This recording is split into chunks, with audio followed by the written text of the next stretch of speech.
এইভাবে সব দর্শক কিন্তু এই গল্পটা ধারণ করতে পারবে না। এই গল্পটা ধারণ করতে হলে ওটা আলাদা শ্রেণীর একটা দর্শক দরকার। আপনারা যদি শুধু এন্টারটেনমেন্টের চিন্তা না করে এই সিনেমাটা বোঝার জন্য একটু বোঝেন, সিনেমাটা দেখেন, একটু থিঙ্ক করেন, তাহলে এটার মধ্যে অনেক কিছু আপনারা দেখতে পাবেন। ঢাকার বাইরের অডিয়েন্স আর ঢাকার অডিয়েন্স তাণ্ডব নিয়ে দুইজন দুই ভাগ। ঢাকার বাইরের অডিয়েন্সের কাছে তাণ্ডব তেমন মজা লাগে নাই, কিন্তু ঢাকার ভিতরে যারা আছে, যারা একটু সচেতন অডিয়েন্স, তাদের কাছে কিন্তু তাণ্ডব আবার অনেক মজা লাগছে। এই যে তাণ্ডব মজা লাগছে এবং মজা লাগে নাই, চলুন আমরা একটু আলোচনা করে দেখি যে তাণ্ডবের মজার জায়গাগুলি আসলে কি কি।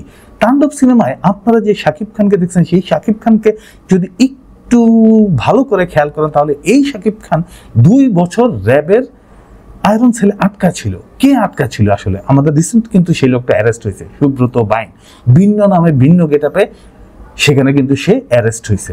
এই যে অ্যারেস্ট হওয়ার পর র্যাবের কাছে থাকছে, র্যাবের থেকে ইন্ডিয়া গেছে, ইন্ডিয়া থেকে শ্রীলঙ্কা গেছে, শ্রীলঙ্কা থেকে নেপাল গেছে, টোটালটাই শাকিব খানকে দিয়ে বোঝানো হয়েছে টেকনিক্যালি।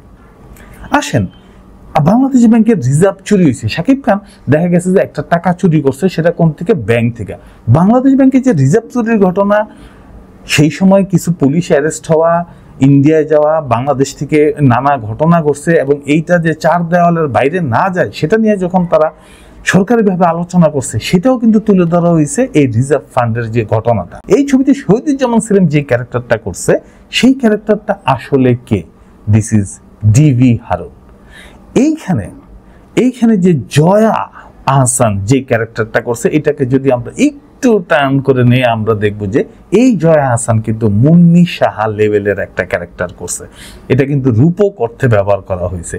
এই যে বাংলা টিভি, এটা কোন বাংলা? এটা কিন্তু ওই যে এটিএন বাংলা, কারওয়ান বাজারের যে বাংলা, হ্যাঁ, এটিএন বাংলা, অবিরাম বাংলার মুখ। এখানে কিন্তু অনেকবার বলা হয়েছে যে অবিরাম বাংলার মুখ। তো অবিরাম বাংলার মুখটা আসলে কোনটা?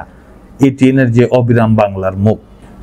এখানে সিএম এর যে ক্যারেক্টারটা দেখানো হয়েছে, সেই সিএম এর ক্যারেক্টার বাংলাদেশের একটা বড় গ্রুপ অফ কোম্পানির,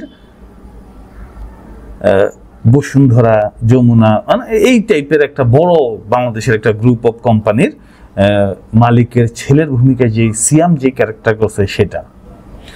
তো আপনারা যদি একটু গল্পের ভিতরে ঢুকে গল্পটা বুঝতে চেষ্টা করেন, তাহলে দেখবেন অনেক মজা আছে। এবং আপনাদের মনে আছে হয়তো বৃষ্টির মধ্যে সেই সিয়ামের বাবা যখন বলছে আমার নাদান ছেলেটা একটা ঘটনা ঘটায় ফেলছে, সেই ঘটনাটাকে তোমরা ধামাচাপার জন্য কি নিবা, কত টাকা নিবা?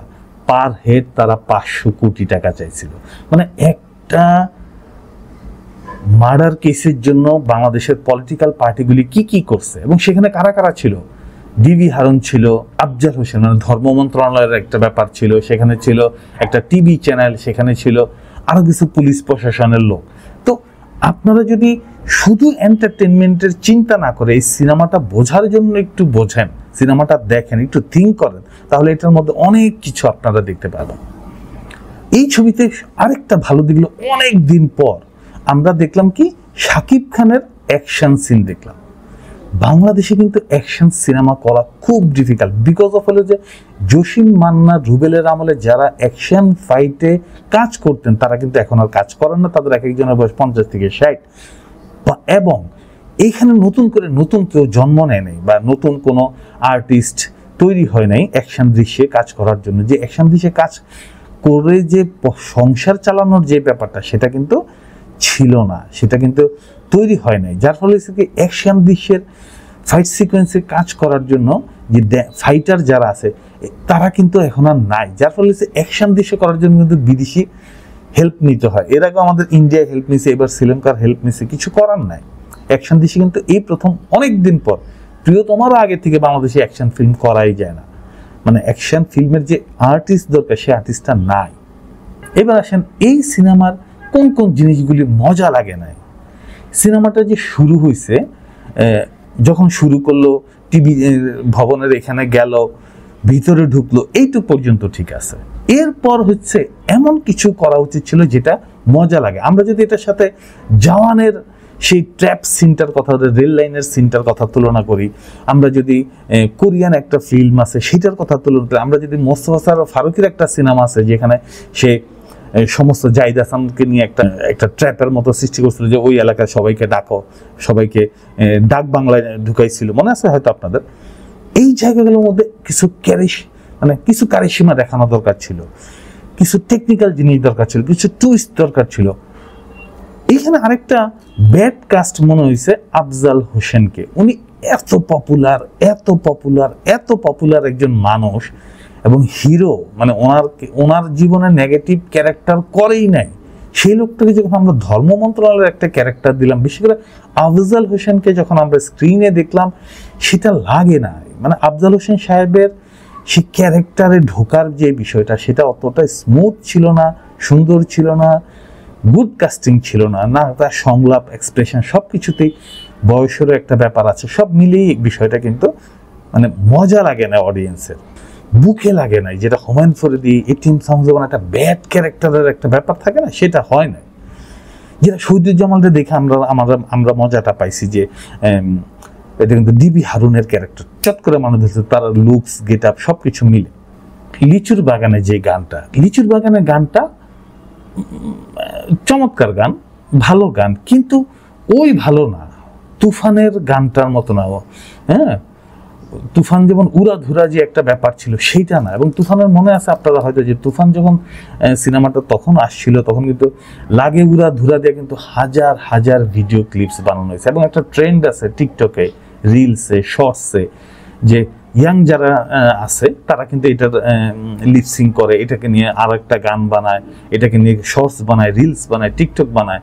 ইন্ডিয়াতে যেটা প্রচুর আছে, ইন্ডিয়াতে গানে চীন, আমেরিকা, হংকং, রাশিয়া সবাই কিন্তু তারা এটা আছে। কিন্তু এখনকার যে গানটা আছে, লিচুর বাগানে গানটা নিয়ে সে তুফানের মতো হয় নাই, উড়াধুরা হয় নাই।